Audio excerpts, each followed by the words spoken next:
Ladies and gentlemen, a shed update and the attic of the Ark. And it is, I almost need to hire somebody to come up here and stack kits. Here, I'll see if I can flip this around now.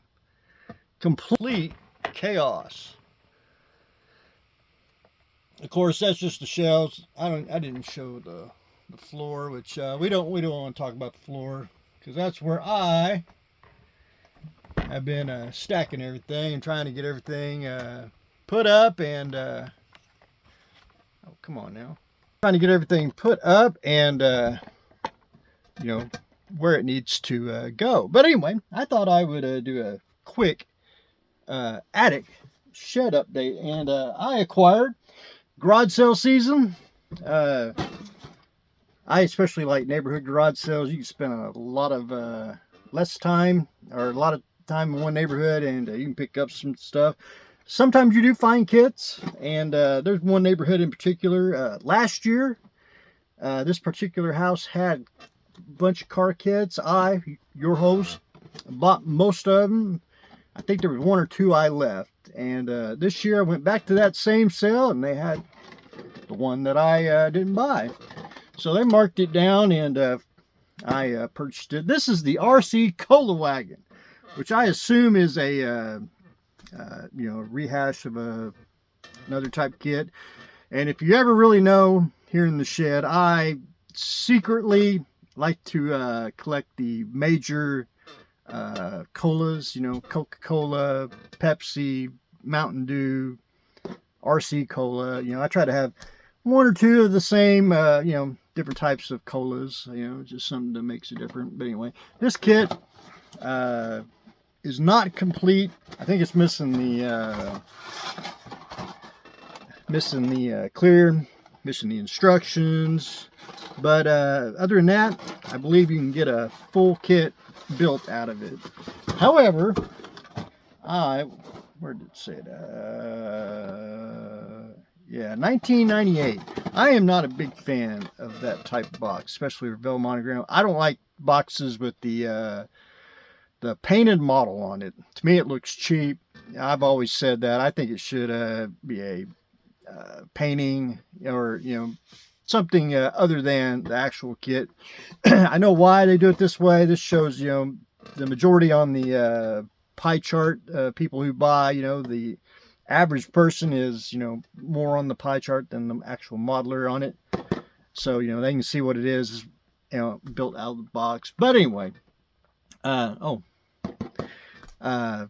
deluxe kits, kind of the entry level, I can see it, but I don't like to see it when it's a glue together kit. I know you're getting the value, but just one of my little things. But late 90s, they started doing those type of boxes. I mean, like, everybody did it, and I don't know who gave the order. Whoever said, hey, that's a good idea, put that on the box, which, but whoever built it, of course, you don't give a name who built it.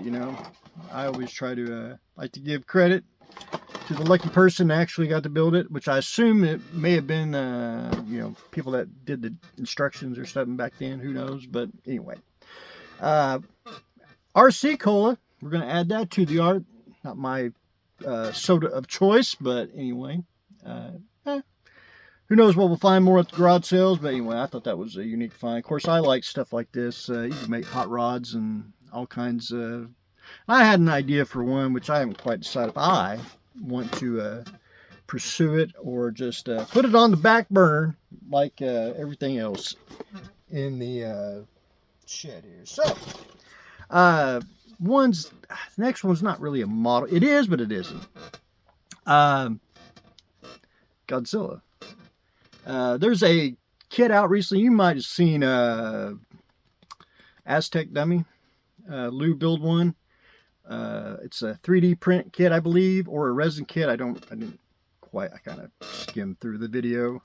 But I think there's two types of kits out there of Godzilla, where it's half, like the gentleman that walked in the suit, his human torso is in the showing, and then you can put the top on the side.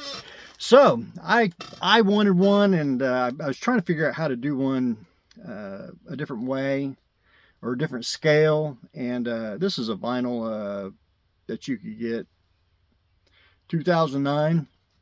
And I thought it was a good scale, as in I wanted 120 millimeter, which is 5-inch figures, 1/16 scale.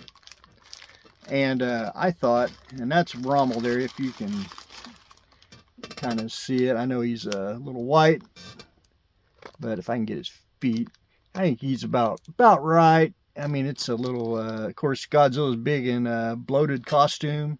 I thought 1/16 scale would work real well with Godzilla. Plus, it's a vinyl. And there's actually one Godzilla kit I don't own, and that is the old Limburg one. Why buy, at the time, why buy a kit that don't really look like him when you can get a vinyl kit like that, and you can always repaint them if you don't like their paint job. But I thought that would be an excellent scale, especially 1/16 scale, just to, cut them up. And I've had that thought a long time. And I recently saw Lou did a video of him building one of these. And I don't know the company guy that created it, but about the same. I think there's an older resin kit of Godzilla with the actor in it. But anyway.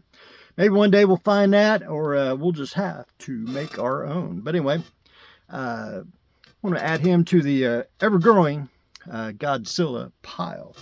And last but not least, ladies and gentlemen, they've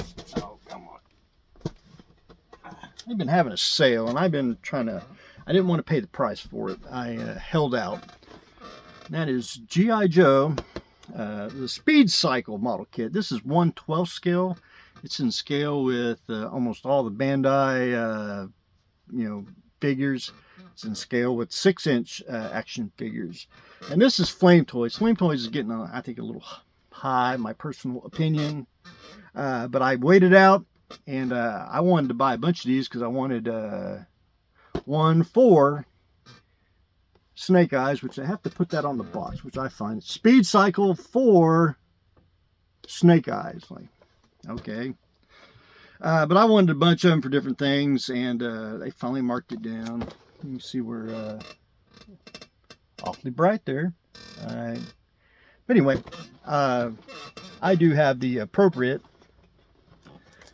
kit to go with it. But anyway, the only one I need is Storm Shadow. I have the figure, I just don't have the motorcycle, which they made 2 figure kits, Snake Eyes, Storm Shadow. They made 2 motorcycles, Snake Eyes, Storm Shadow. They made a 5th kit, which is the All Striker, and it's a Jeep. And I didn't get that. I didn't want to pay the price, and I probably should have. I'm trying to find one because I want one for 6-inch figures. I also want one for the model stuff, but I wanted the Joe kits because back in 1983, they created 3 kits. They created the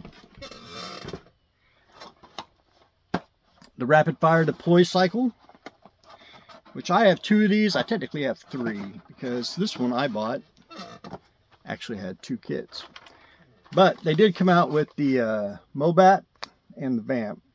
And I have pretty much 2 Vamps and only 1 Mobat, which at the time when these came out, I didn't want them because, and I have yet to do it because all my stuff's buried and it'd take forever to dig it all out.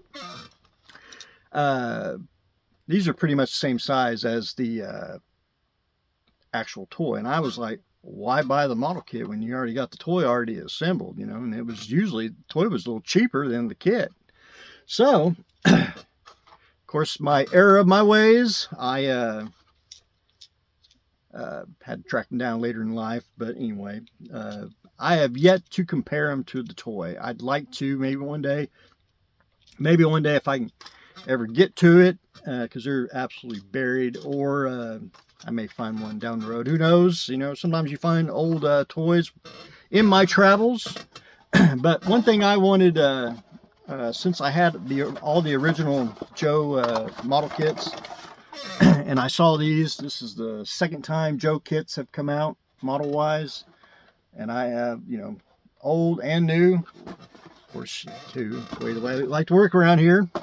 But I thought that would make an excellent companion piece, having the old and the new, you know, going together. And I'm a big Joe fan, so you know, I get weak when it comes to the G.I. Joe stuff. But anyway, ladies and gentlemen, that's what I got going on today. A very quick shed update, trying to put stuff up and trying to get everything cleaned up, because model kits is starting to stack up. But anyway, ladies and gentlemen, that's what I got going on today. Stay tuned for next exciting episode.